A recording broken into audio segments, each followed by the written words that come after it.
Unemployment among Iraq and Afghanistan war veterans is 6.7%. That's well above the national average of 5.5%. So how can we help make the transition from military service to civilian jobs easier for our returning heroes? Katie Horgan is a Marine Corps veteran who found the job search a challenge. Now she's the director of operations and logistics at Plated, a New York City meal delivery service, and she's here with some tips of what she learned on her journey along the way. Good morning. Good morning. Thank you for having me. Thank you for your service and for coming in. You said when you got out of the Marine Corps, you had no idea that it was going to be such a challenge to find a job. No idea. I didn't take a lot of time to think about what I wanted to do. I came to business school and I had the opportunity to select a career path. You know, there's many options available, and I just did not sit down and think about it. And so as a result, I kind of chased a lot of leads that made no sense for me to chase, wasted a lot of time.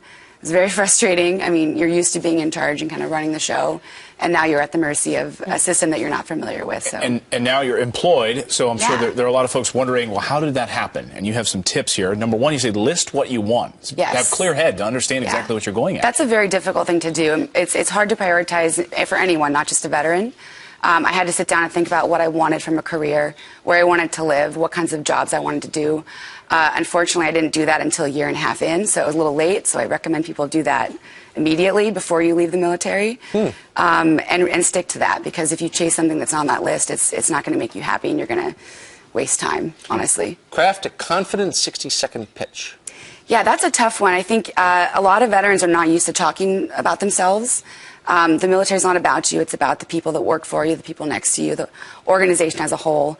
And so it's very difficult to talk about yourself and to sell yourself. So you get to that point in an interview, everyone gets to that point, and they say, tell me about yourself. And I wasn't used to selling myself. It's not something I'd ever had to do.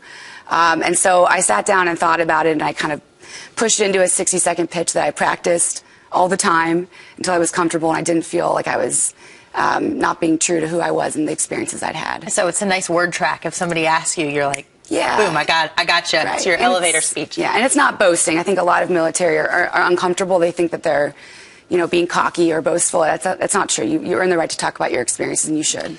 But good for them for they must be the only people left in America who are hesitant to brag about themselves. I like that. I also love that. I mean, there's a lot of great experience, of course, that you have in the military, but sometimes it might not translate well enough to the employer. They might not understand it. How do you translate those experiences to the workplace? It's tough. I could tell when I'm in an interview, I'm trying to tell somebody about an experience, and it's not computing.